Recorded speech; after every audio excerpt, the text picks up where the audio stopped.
last year, we've really beefed up our social media content to try to get, for one, just get these amazing stories of impact out there for people to experience. Wow, this is what Big Brothers Big Sisters is all about.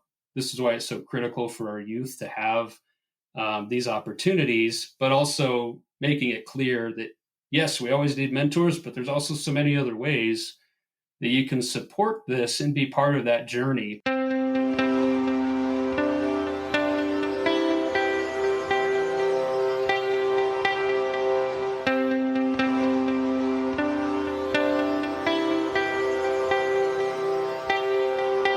You're listening to Relish This, the Purpose Marketing Podcast.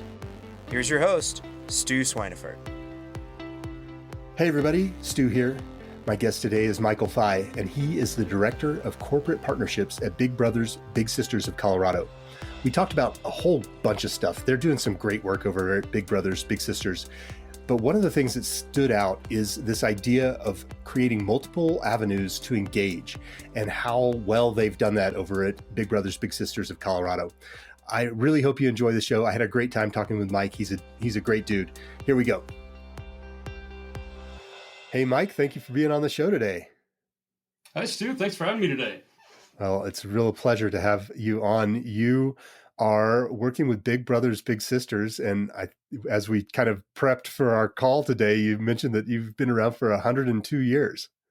102 years. That was kind of crazy. Is we started in Denver at the last pandemic in 1918, and here we are going through the next one 100 years later.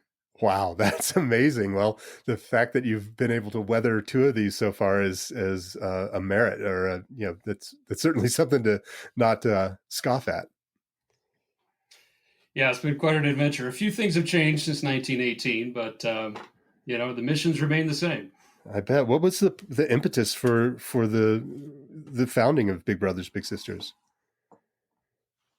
Yeah, well, in 1918, there were just a lot of latchkey kids and a judge that just noticed that there were kids who needed more adult presence in their life and somebody to provide quality activities for those kids to do, and started Big Brothers, and Big Sisters chapter started a little bit later on, and fast forward and we joined forces to become Big Brothers Big Sisters of Colorado. And as I said, the missions remain the same through all those decades. We've just seen a common theme that there's always kids in our community that have so much potential and just need someone who believes in them and supports them, and they can do amazing things. And that's been constant for over 100 years now. Yeah, that's great stuff. Was there was it the flu that was going on that was causing the major problems, or was it just, the economy? I know that was kind of right in that Depression era, zone. What kind of was the root cause, do you think, when Big Brothers was founded? Yeah, I think if you kind of look at the mixture of the economy and then also just the wartime, I think a lot of fathers were out fighting the war, and there were a lot of kids back at home, kind of left to their own devices after school and run around in the neighborhood, and saw that need for just people that come together as a community to support those youth that may not have the same opportunities as others. So. Yeah, that's true. That was right during World War I. Right. Wow. So yeah, that's really amazing. It's interesting that we haven't, solved for that problem yet, but it's great to have an organization like Big Brothers Big Sisters out there to help continue to fight the good fight. Yeah, it's all about community. I mean, we do one-to-one mentoring, but it's all about coming together and how can we support kids that have so much potential but just need some opportunities, and honestly, somebody that just says, yes, you can do it. I believe in you. It's simple, but a lot of kids, that's all they really need. Yeah, kids are pretty resilient, but yeah, they do need that kind of backbone, that support to lean on. Right. What so I'm imagining last year, 2020, was a bit of a challenge for you. How did you guys tackle the proximity challenges that we were all faced with during this pandemic? Yeah, it's definitely a challenge when you're a relationship-based organization, and so much of our activities are in person and thrive off of that. But right away, we knew that the need was going to be there. We serve families that are the most vulnerable populations to be affected by the pandemic. And we knew connection was going to be really important. I think we didn't even realize as a staff just how important that connection piece would be, because we actually, we're very close to our families and support them in a number of ways. And we talked to a lot of them during that time. And one of their biggest concerns for their kids was social isolation. I mean, they had so many other challenges you would anticipate, health and job security, and how do I do school virtually when I'm a single parent with multiple kids. We're all there, but parents are just really concerned about my kids' well-being and connection to positive influences when they're stuck at home every day and school's canceled, sports canceled. Just having that mentor figure that can call them, even see them if they can, even if it's a virtual call, just could really help them with their mental health, with that social emotional development. Having somebody to talk to was one of the most important things that our parents told us about. So we did everything we could as a staff to just maintain those connections, whether that be, running virtual Zoom game events or providing art kits and virtual cooking lessons and things like that our matches could do just to maintain that connection. And that went such a long way. And what was really interesting was how much it helped the bigs as well, because the bigs were affected by the pandemic in a number of ways. So we even had a story we posted last year where we had a match that figured out how to play virtual catch together over Zoom. Okay. So you throw a ball and you can see it go up on the screen, and then the big acts like, oh, here it is, and catches it in front of their screen as well, which is kind of funny. But that's just how they kick things off to do something together.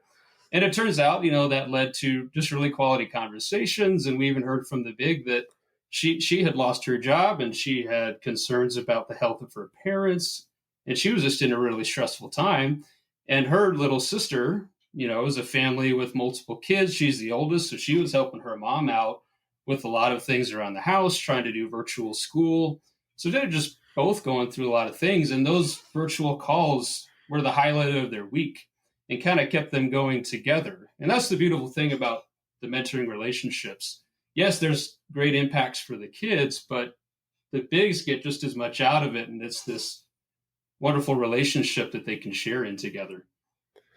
Yeah, it is really interesting how there are these relationships that you create that seem like they would be sort of one way in some capacity in terms of who's getting quote unquote the most out of that relationship. And it turns out that both parties really benefit from those interactions. It's such a cool thing to see.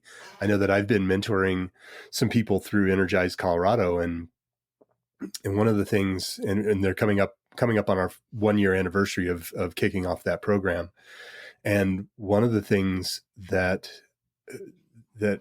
I was able to reflect upon, because I asked, what are some of the nice things about the program that you've seen? And one of the things I noticed was just that how much I get out of it in terms of it makes me, better at what I do, because I'm now kind of coaching or teaching those things that I do for clients all the time, as well as just getting just those good feelings of being connected and being able to give back and lift somebody up is really super valuable.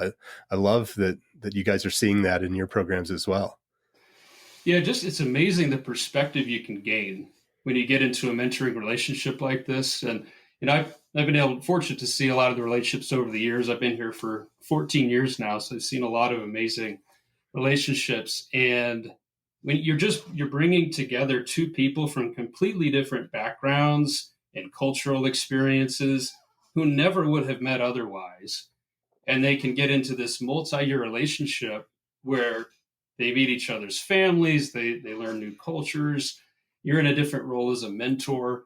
And then with 2020 as well, and just which the racial issues that have come up, a big part of it is how do we bring communities together? How do we get more proximate so we can listen to each other and hear what each community is going through. And I think that's something that you can do through mentoring, because it's a structured, safe way for people from two totally different neighborhoods, backgrounds to meet each other with the support of staff and events and healthy ways to meet the families. Because I hear from people, well, how do I meet other people? How would I integrate with any other communities? And we kind of guide that process and help it be a healthy long-term relationship. Yeah, that's fantastic. It's a really interesting concept, or something to consider as well, is how, those are pretty diverse communities that you're trying to reach, the mentor and the mentee, the big and the little. How have you guys tackled that in the past in terms of that segmentation piece and making sure that you're able to get enough bigs to serve the need that you have, or vice versa? Yeah, there's a lot of kids out there that are in single parent homes that are have free and reduced lunch, high percentage of that. So we know there's always a bigger need than we can fulfill in that area. So we're always recruiting for mentors, and we have a disparity. We have about 80% of our littles are of color, and around that same percentage of our bigs are white. And we know that's something that we're always trying to help with, that ratio, and honor the preferences of families. But we also think that there's a lot of value to bringing together communities that aren't always together and do have different experiences. So we do our best. We for recruitment and partnering with other community agencies to get as much of a diverse pool as we possibly can and honor preferences of families, but also seeing the value in bringing together people from different backgrounds as well. So that's been a powerful thing over the years. Yeah, that's great. Are you actively, are you trying to recruit more BIPOC bigs? Is that kind of one of the goals of the organization, or where does that initiative stand? Yeah, that's a high priority, and it has been for many, many years, and nationally for Big Brothers Big Sisters of America. It's always something we're striving to do. So partnering with different community organizations, fraternities, focus groups, cohorts. We actually have a cohort we started this year called Black Mentors United. Okay. And we just saw the need. We had we had littles from the Black community that had white bigs, and they had great relationships, but those parents had said it would just be really helpful if they had any mentors who look like them, grew up like them, who might have a little more understanding, could just talk about these specific racial issues going on. And we reached out to a group of our Black mentors who already had littles in the program, and said, hey, this is a need that the families have expressed. What ideas might you have to support these littles? And they stepped up and wanted to start this cohort, who would meet monthly over virtual calls to start, and just to talk to those littles about, hey, we understand what you're going through. We know you have questions. Let's talk through them.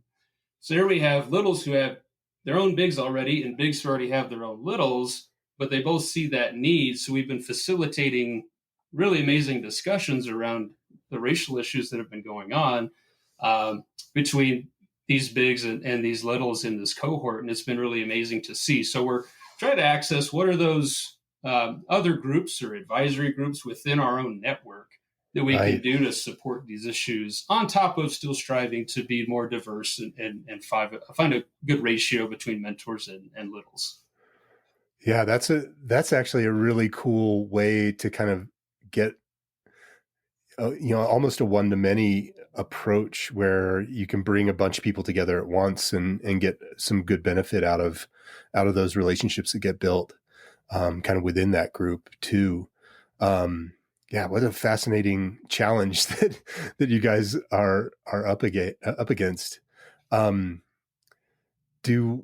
Do you, I mean, you've, 102 years, we've certainly gone through a few generations of people who've been, a little in the program.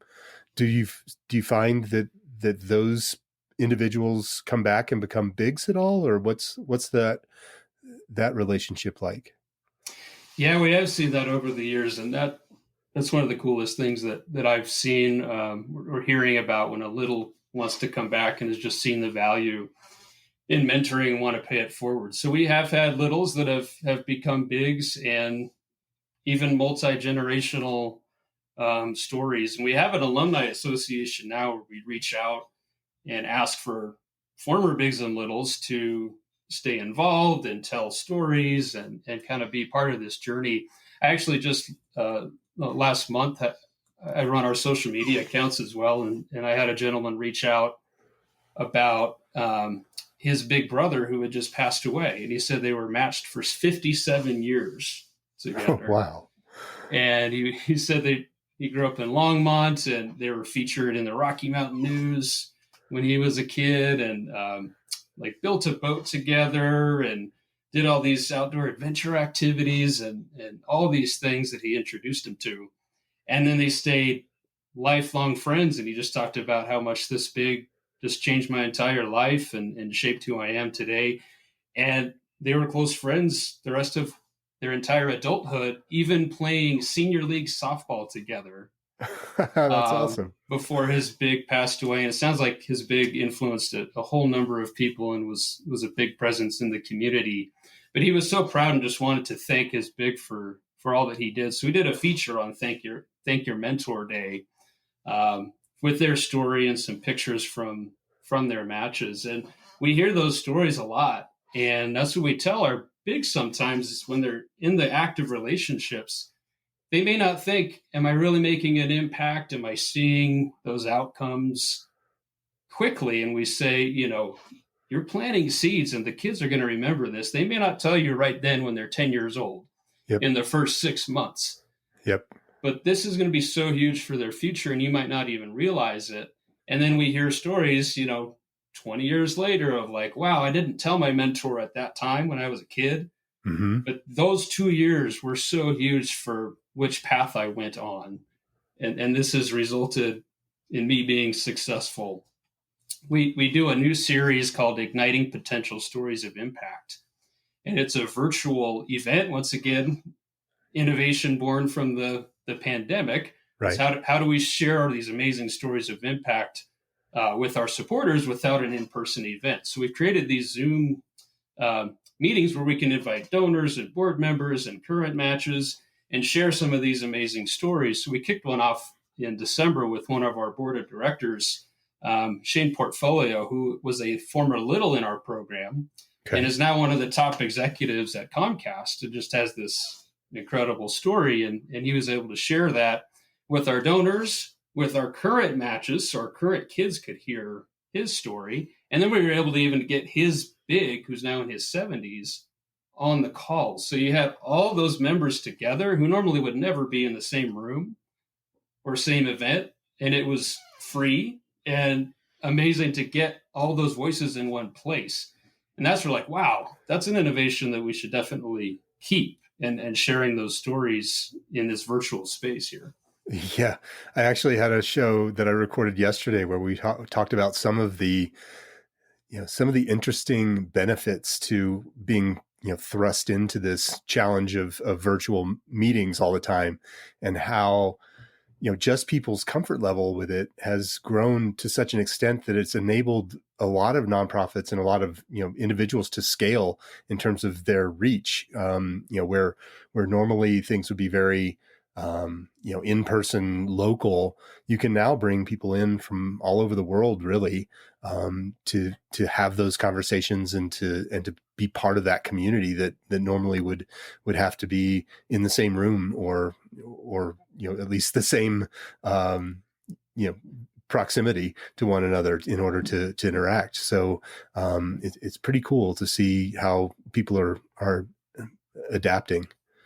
That's probably one of the things I'm most excited about right now is I'm director of corporate partnerships. So I work with a lot of our corporate partners on how we can do employee engagement and get people involved. And there's just a lot of people that can't be mentors. It is a commitment. You have to have the time for it. a lot of people have said, "Oh, I really wish I could get involved. I have kids. I don't have the time to be a mentor." And we've always had those barriers, but we've learned through these virtual events and communications, we can bring them into the story Mm-hmm. through these virtual events. For example, in February, we did a virtual STEM day. So we had matches, and we created STEM kits ahead of time, and the matches got those kits delivered to them. And then on the Zoom calls, we had, engineers from Excel and engineers from BOA Technology and consultants with Accenture who could do hands-on STEM activities with the kids while in breakout rooms where they could talk to them about their careers and answer questions. And it just created this intimate space that normally they wouldn't get before. And like you said, you could get people from across the country to get in on this call. And just thinking about, wow, how much could our littles learn from now that we have this more of an untapped resource of people that can just connect through a Zoom call. And we're always trying to work on workforce development and expose our kids to new industries and just get that spark going. Right. And this has opened a whole new door to do that. So we're really excited about that. Yeah, it's really interesting. I like some of the technology that's being developed, and Zoom is sort of the elephant in the room. And when they brought breakout rooms in, that just changed the way that a lot of people were handling, Zoom calls and engagement. I could see how you would perhaps be able to let kids kind of self-select where they wanted to go and which of those rooms they wanted to go hang out in and do a STEM project. So really cool use of that technology. And it's neat to see how you're bringing all those people together in that way. With the virtual stuff and the remote mentoring, is that something you're planning to continue, or do you feel like that will phase out as we get back to being able to meet in person? Well, we have 3 core programs, and one of them is Mentor 2.0, which was already built to be virtual pre-pandemic. So we partner with high schools and adopt their entire sophomore class and go through graduation. And they have an online curriculum that they do with their mentors weekly, and then would typically meet once a month at the school. So It was nice we already had that platform set up for that program to continue virtually. And then the other 2 are community-based program. That's the one-on-one mentoring that they typically go out and do their own in-person events. And then our Sports Buddies program, that's all group-based sporting events each weekend. They had to pivot the most for sure. Yeah. So I think everybody's eager to get out and be in person again, but I do think there's a lot of opportunity with the virtual space just to, especially for mentors, to introduce their littles to professionals in the community or people who might have the job that their little wants to have. So because of that, we've started a vocational video library for our littles, especially our high school littles, to access. Okay. So where we have a video guide, and our corporate partners, they can record self-made videos, just short, just a few minutes, talking about their careers. And this is what I do on a daily basis. This is what advice I would have given myself when I was 16, thinking about what I wanted to do when I got older. So it's another opportunity. Those people aren't becoming mentors, but we're going to have multiple industries represented where our littles can just explore and watch these short videos to learn what's out there. And we're hoping a video creates a spark and like, wow, I never thought of it that way. That sounds really exciting. And then could we connect that match to that professional who made the video, and then start getting contacts for this kid and networking. And we've grown that. This summer, we're piloting a new paid summer internship program. So we have 7 paid internship opportunities with 3 different companies to help create that spark. And some of it, they're going to have to learn how to work in a hybrid environment. Some of them, they're going to have to do remote for a while and then go in person. But the point being, can they get these 6 to 8 week experiences that just something goes off like, wow, that was so cool. I met this engineer and I really want to be like him, or wow, I got to use this technology I'd never seen.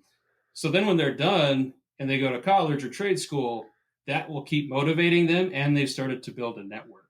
Yeah, absolutely. You know, That's really a cool way to approach it, particularly as you're able to kind of rub shoulders with these experts. I think that then becomes, I could see how that could have a huge long-term benefit to these kids as they're trying to start their careers.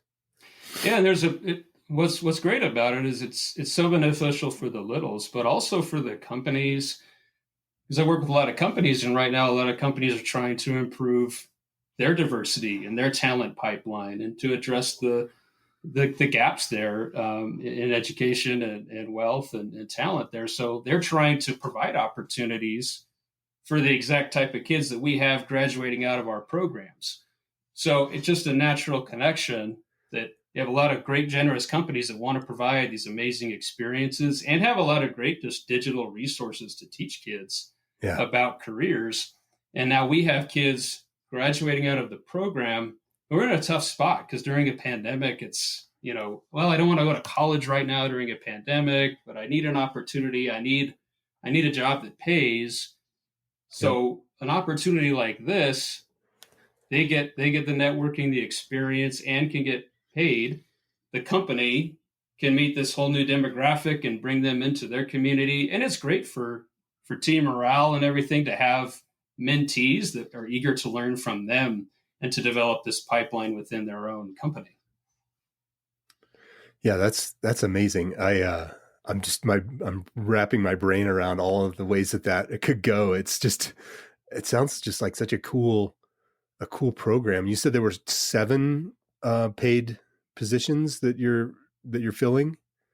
Yeah, our partners at BOA Technology and Accenture and Signum Biosciences have all offered to provide the paid internships. And they're also, the other thing is, you need to provide the structure for the littles to be able to succeed.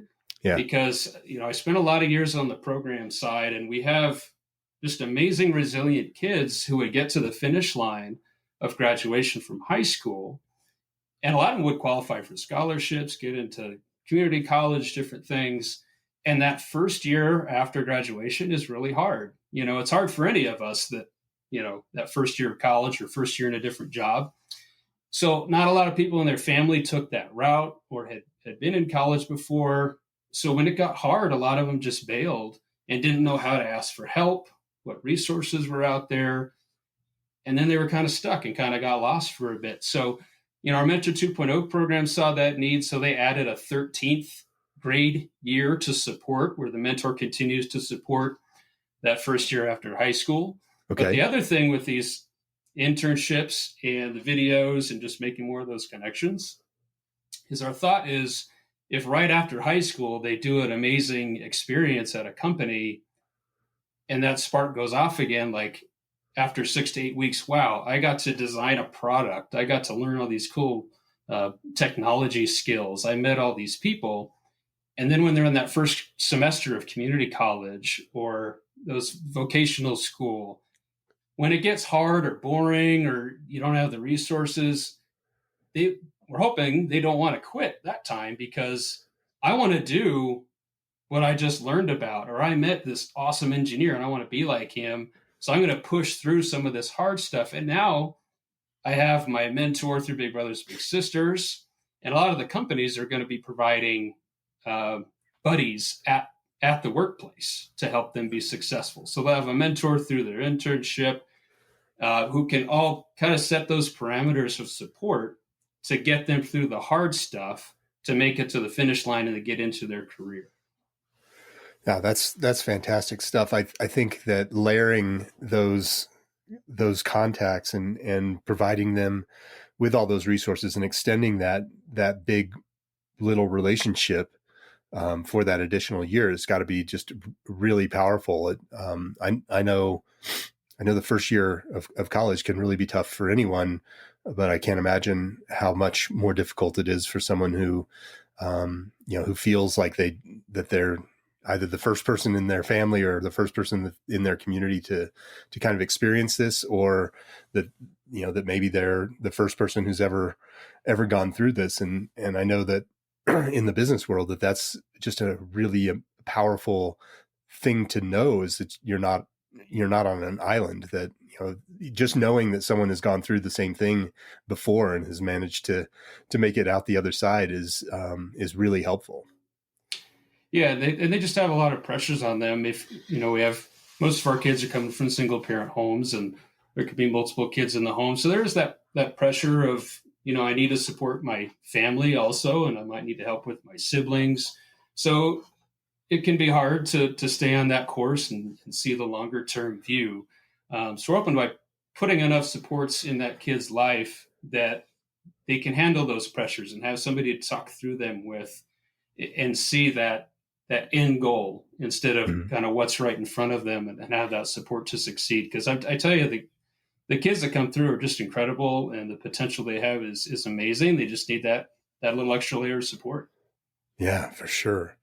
So what are the things that have been the biggest challenge for you guys over the years in terms of your program? Has it been, getting bigs to volunteer, or donations? What's the big hurdle for you guys on a typical year over year?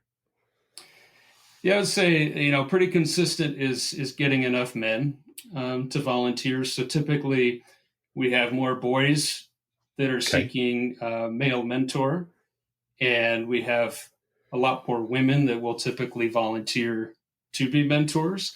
Okay. So in the past, there have been very long wait lists for boys to get a mentor. So that's one reason we created the Sports Buddies program in 2000 here in Denver, to just provide a more structured program that was based on sports, that was something that was a nice introduction to mentoring, where you always have staff there at the events to support, and we help with communication. We've just found that with men, a lot of times there's a little more resistance to jumping right into a one-on-one relationship and knowing what activities do I do, and what do we talk about, and those sorts of things can be hard to jump right into, and we understood that. So that's partly why we have 3 really good options with a lot of different flexibility and age and activities, where you can be in a group environment through Sports Buddies. The community, you can start one-on-one right away. Mentor 2.0 is tied to the school and has supports there with high schoolers. So we found that mix has really helped out with the ratio, and to get more men involved that we were struggling to get involved previously. So I think that's something that I would say every agency in the country struggles with, is to get enough men for how many boys are typically on that waste list. Gotcha. That's a little frustrating. I'm trying to come up with ideas there. I'm assuming that you do a good job of setting expectations and all of those things. Are there resources that perhaps could be created to help draw more men into the program, or do you see much movement between the sports program and the 2.0 and the kind of more standard mentor? Are there people that are escalating their engagement? Yes, and that's what's been amazing to see. So I I was part of the Sports Buddies program for 12 years. So I saw a lot of guys come through and interviewed a lot of guys who would say in those interviews, I always thought about mentoring, but I was just a little hesitant. I had some concerns about starting one-on-one right away. And then I saw that this was, supervised in a group environment, and it's a different commitment level. Sports Buddies is 6 months, community is a year, and Mentor 2.0 can range from 2 to 4 years. So if we're able to tell guys that, hey, we're just asking you to do 1 or 2 Saturday events a month for 6 months, and we're going to plan all the events for you. We're going to do all the communication for you, so you don't have to contact the family or pick up the kid. All you have to do is pick one of these fun events from the schedule.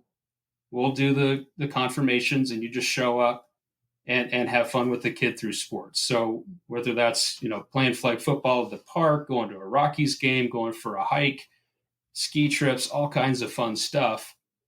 You lay it all out like that, and it's pretty hard to come up with an excuse why I can't do that. Right. Because you're going to have a blast anyway, 1 or 2 Saturdays a month. So we get a lot of guys come through that like, okay, that's what I needed to feel comfortable enough to get going. But then the beautiful thing of that is, even though they made a 6-month commitment, our average match length in that program now is about 2.5 years. Okay. Because once they get into it, then a lot of those fears go away. They meet the kid, like, wow, this kid is awesome. And we match them to have similar preferences and personality types. Mm-hmm. And they're just having a blast on the weekends doing sporting events in Colorado, which is awesome. And then you start developing that relationship, and then that bond is set. And then you're getting more into their lives, and they're talking to you more about school and asking you questions. And then you're seeing this kid grow up. Right. And that's really, really special to be a part of.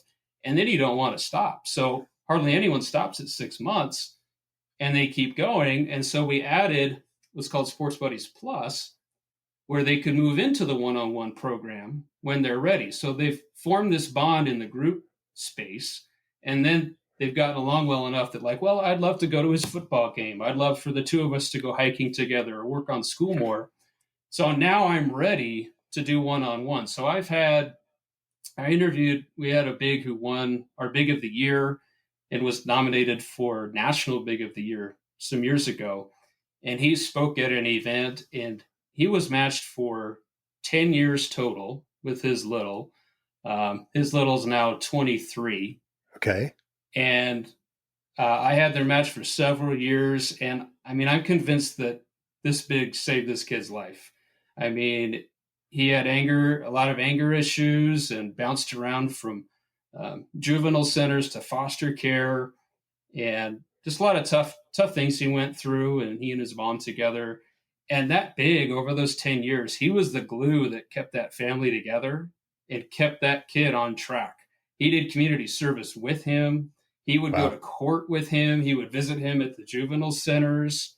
And this was a guy that when he started, he said, I didn't want to do the one-on-one program. I didn't feel confident enough. So I needed the group opportunity through Sports Buddies to feel comfortable enough to even start. So he started in that environment, and then 10 years later, he's been doing the one-on-one program for 6-7 years. He's intimately involved with the family, helping this kid get on track. And I'll never forget when he called me and said that my kid graduated high school, and it was like the biggest achievement you could ever dream of, knowing what this kid had been through. And they're still really close friends, and the little stayed out of trouble and repaired his relationship with his mother. And it's just this beautiful community that was formed. And what was really telling to me was, here's an example of a guy who never would have jumped into mentoring if it was only a one-on-one option. Right. That there's a lot of guys that I've spoken to that have that same mindset of, I don't think I'm the right fit to be a one-on-one mentor, or I have too many concerns, so I'm just not going to start. But Sports Buddies has helped those guys overcome those mental hurdles. And over 20 years, we've seen a ton of guys have long-term relationships and move into a one-on-one program and have major impacts on kids that they didn't expect to. And that's what's been really cool to see over the years. Yeah, that's amazing. How does that program change the Sports Buddies program during the pandemic? How have you guys managed to keep that guy rolling? Yeah, that's probably the biggest challenge, because in that program, the bigs and littles can't communicate with each other. It all has to go through the staff. Okay. And they would typically only see each other at in-person events. Mm-hmm. So, there's a little under 300 matches in that program. So to figure out how do we create virtual space to get that many matches together through Zoom was a really big challenge. But I was blown away by the program team there. They've been so creative, and they put on big Zoom events where they'd have like trick shot contests, like Dude Perfect style, that's on YouTube. Yep. They would have game nights. We have partnerships. We have a partnership with the NFL Inspired Change, and Bradley Chubb from the Broncos got on a Zoom call with 60 matches a few months ago and told his story and answered questions from the kids and kicked off an essay contest. We've had former athletes, retired players from the Nuggets that have got on Zoom calls to talk to the kids about those things. So we've still maintained that connections and use breakout rooms where the little and the big could have a space, just the two of them, to catch up and then go back to the larger group. We did a holiday party on Zoom. Everybody wore their ugly Christmas sweaters. Nice. And, still did our holiday games and those sorts of things. So these last few months, luckily, we've been able to get outside a little bit more and have smaller groups in rotations at the parks. So we just did a basketball event outdoors at a park and just have multiple rotations throughout the Saturday. So it's been a ton of logistics and different types of planning, but it's shown us that it doesn't have to be this really fancy, exciting event every time. And I'd say this is true across the board for all of our mentoring programs, because sometimes bigs think I need to spend all this money or come up with these lavish activity ideas. And it's not the case at all. It's all about the quality time. And if the kids just have a consistent figure who, just gives them a call or takes a walk around the park with them, or I've even had littles that I've asked, what's been your favorite activity with your big? Thinking they say, I went to the Rockies game or went to Dave and Buster's or something like that. And he said, it was the day he took me to Home Depot. And I got to run errands with him and help him with a project. We had another little that was through the roof that his big let him fill up the air in his tires at the gas station. He thought that was so cool. But you think about how many of our kids are growing up in single parent homes, and a lot of our boys don't have the father figures in their life that miss out on all those moments. And we might take those for granted. So to think, wow, I can do just simple things like that, and it's something that the kids could never forget and just be so excited about. That doesn't require a lot of money or planning or fancy things. That's what it's all about. So that's what we recommend when people are hesitant.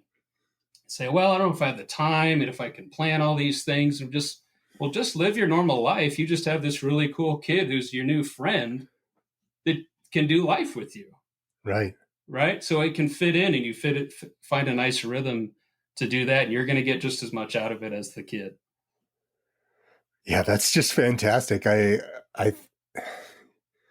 I'm just amazed by some of the things that are so unexpected with programs that you hear, and you think that it's just going to be this struggle or like you said, it's going to take a lot of planning or investment or what have you, and it's those little things that really make it such a huge difference. It's cool to see how that's spilled out in the program. How can people engage, aside from donations, which obviously your organization can always use people donating funds to help fuel some of these activities. Are there other ways that people can get involved? Yeah, there's a number of ways. I think, you might think of mentoring relationships and it's just the big and the little. And that's where the impact is made, and that's where we need to invest. And, that is our core. And, it does cost about $1,800 per match to have that professional support, to have the resources that we provide, to make sure it's really safe and quality. So, having consistent donors and corporate support is really helpful. But I think a lot of different people can play a role in the journeys of our littles.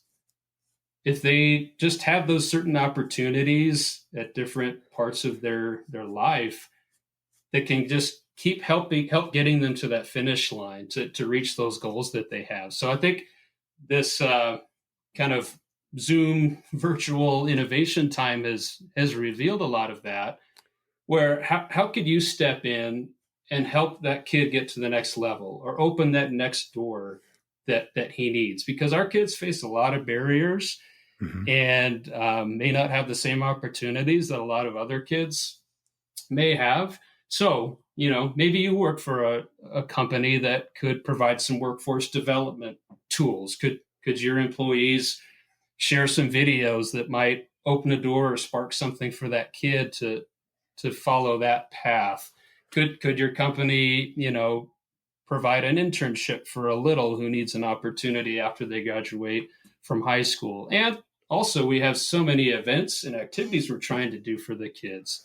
So, do you know somebody who could, run a football camp event for our Sports Buddies kids? Do you have connections who could possibly run a virtual STEM session, do a financial literacy class over Zoom, those kind of things? So there's always opportunities there of like, wow, what kind of activities or opportunities can we provide these littles that might really propel them and support that relationship to another level? So I think there's so much potential for that. Yeah, I mean, it sounds like it. Are you getting that word out in terms of those kind of opportunities to engage on social? What's your outreach look like on that front? Yeah, we're really trying to dig into this workforce development. We're looking at launching a whole new platform that would have all of these videos where you can upload the vocational videos. We have a great network of corporate partners that we're working through that can see, hey, could we develop a partnership where, yes, we do have our fundraising events and you can be a corporate sponsor and do team builders and those kind of things, but could we integrate some of this in your employee engagement? Could we not only we'll do virtual lunch and learns with companies, and I've even brought matches with me onto the call to share their testimony about being matched and say, okay, who from this company might be interested in mentoring? And then if others maybe can't be mentors, I'd be happy to share some resources for my job, or I think our department could maybe do an internship, or I'd be happy to bring some people together and do a financial literacy course for your littles. So kind of working through those corporate partners. We're always looking for new partners who'd be interested in having that multi-layered effect to not only support the agency and what we're trying to do with our match relationships, but also to provide those opportunities for littles, which also help with employee engagement and really feeling that impact. Gotcha. That's cool. Yeah, I'm just trying to brainstorm ways to get that message out and also, to give people other opportunities. One of the things that we like to talk about a lot are kind of meeting people where they're able and comfortable engaging with your organization. And a lot of times people might look at the mentor-mentee, the big little relationship and just think that, like you've said, they don't have the ability or capacity to take on that level of engagement. But they want to do a little bit more than just donate. And so, giving people all those opportunities and options in terms of the ways that they can engage with your organization is, it's really cool that you have that kind of infrastructure and that whole system built out so that people can kind of get involved the way that they are comfortable getting involved. Yeah, and I think it's something that we do want to amplify. We launched a new website last year. We've really beefed up our social media content to try to get these amazing stories of impact out there for people to experience. Wow, this is what Big Brothers Big Sisters is all about. This is why it's so critical for our youth to have these opportunities, but also making it clear that, yes, we always need mentors, but there's also so many other ways that you can support this and be part of that journey. And we've even integrated that with our individual giving. We have different giving levels, and we have these groups, a group of match ambassadors, matches who've stepped up and say, hey, we want to help support the mission of the organization. We're happy to share our story, connect with donors.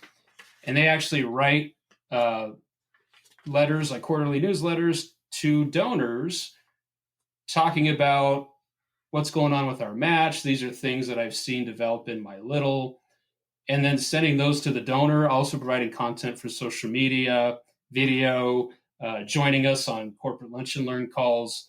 So we're trying to also leverage the technology to bring that impact to the donors, because that's pretty cool to see. You're not just writing a check, you're also you're in a sense kind of getting to meet these matches and who you're supporting, and hear from them about how your donation is supporting their match and how they're growing and all the fun things they're doing together. Yeah. And that's resonated really well. Just to have, kind of faces to your investment, that like, Yeah. wow, this is so cool. In a year, I'm able to see how this match I'm helping support has grown and developed. And that really means a lot to me as a donor. Yeah. My wife and I have been longtime donors with Save the Children, and they do a really good job of that by, matching you with, with a kid that your donations are going to, to kind of help. And so, even though the donor may not be able to, participate in a one-on-one or a more hands-on way, that kind of community building helps create that idea that the support that you're giving is leading to benefiting, an actual life. So it's cool to hear that you have a similar approach in that regard. I think that's a great way to kind of build that community. Well, that's what we want, is a 360 community. What we love to see is especially when kids come through the program, graduate, go on to college or jobs, and then come back to tell the story to donors, to current littles, where they can say, hey, I was in your shoes too. And this is what happened to me. Actually, at the end of the month, we have our next Igniting Potential event virtually, and we have a little coming back who's currently in college to share his story about how mentoring and positive youth development helped him become who he is today. And he started in the Sports Buddies program about 10, 11 years ago. Okay. And he started off, he had, 3 sisters and a mom who worked 3 jobs and not involved in a lot of things, a really shy kid, not a lot of confidence. And he really attached to his big, and they found a love of golf together. Okay. So they really enjoyed learning golf together. The kid had never played before. And it was a great way for the big to teach him life lessons through golf, just to be a really positive force in his life. And he just kept building up his confidence over those events, 1 or 2 a month, doing sporting events. And then at one of those events, the little said, I'm thinking about running for student council, but I'm nervous about it. Right. Should I do it? I haven't done anything like this before. And the big has always been very strength-based and like, you can do this. I really believe in you. You should try it. So he went ahead and tried it in middle school. And then fast forward to his senior year of high school, he became student body president of his high school, became a community leader in the school, led a lot of efforts in the district. They had a lot of suicides in their high school, and he led an effort with the superintendent and counselors to have an event to help support kids who might be struggling with those issues, and just went from this shy kid afraid to do a lot of things to everybody knows him. He's doing speeches. He's a community leader.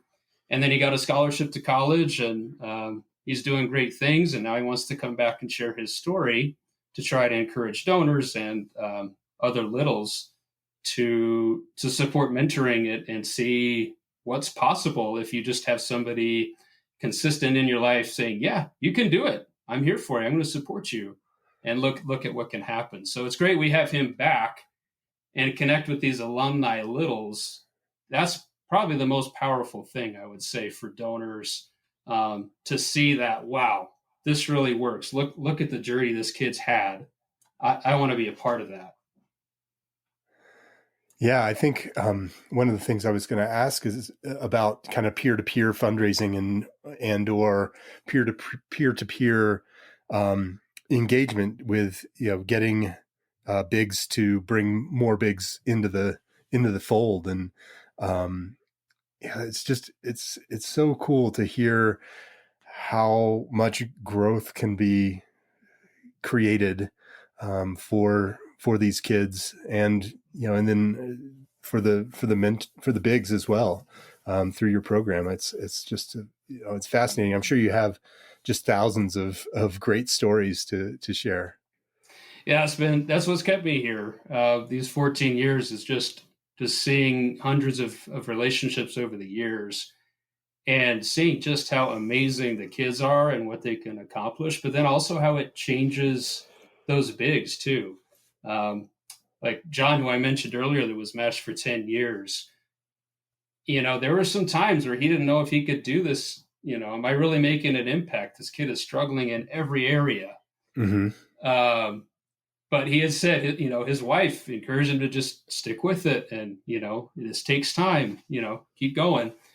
And he did that. And then they had these amazing results. And by the end, when they graduated, he had said, like, despite it being hard at times, like that was the most enriching thing I've ever done in my life. And like that has totally changed me as a person, so it's those powerful things. And it doesn't have to be a 10-year match. You could be matched for 1 year with the kid, and then, job changes, you have to move.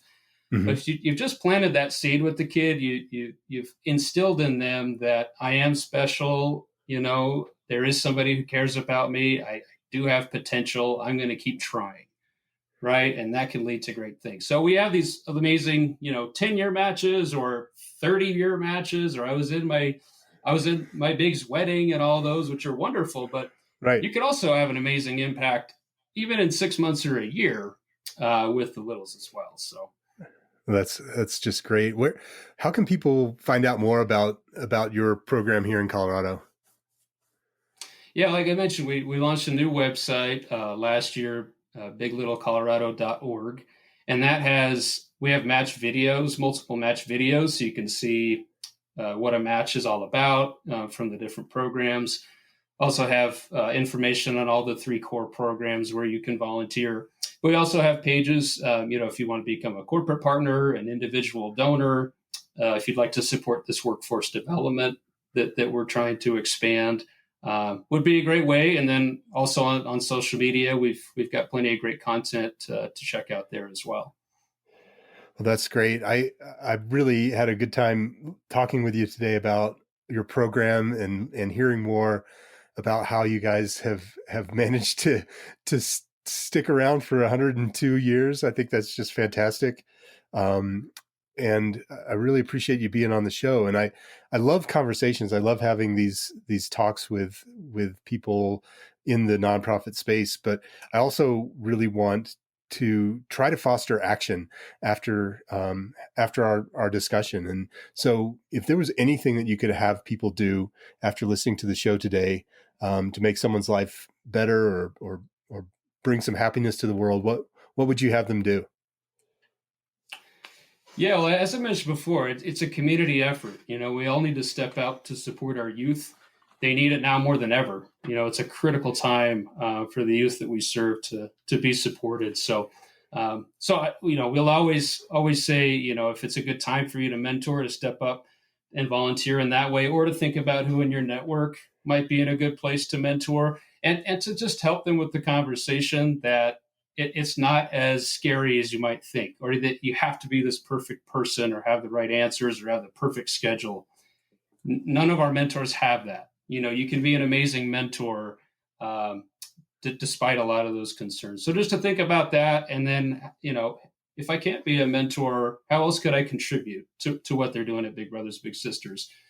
Could I help support through workforce development? Could I help put on a great event that would make a great memory for one of the littles? We also have, you could donate tickets if we can ever go to events again. We can't wait for that, but maybe activity donations where you can help support. It's a really good experience for the matches. So I know that wasn't one, but had to throw in a few options there. I always like options. I just want to spawn action, and so I appreciate you sharing all those different opportunities, and really would encourage people to go and check out Big Brothers Big Sisters, and see how you might be able to plug into their program and make a difference in a kid's life. Yeah, thank you, Stu. We appreciate the support and hope to hear from people soon. Yeah, thanks for being on the show. I'll talk to you soon. Mike, have a great day. Thanks, Stu. Take care. Bye.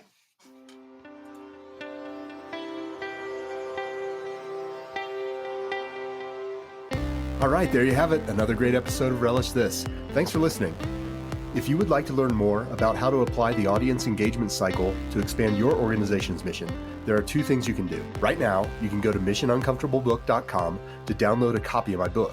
And while you're there, you can get your purpose-driven marketing score to see where you can unearth some gold for your organization. If you'd like to listen to back episodes of the show or sign up to be a guest, go to relishstudio.com/podcast. That's it for this week. I'll be back next week for another great episode of Relish This.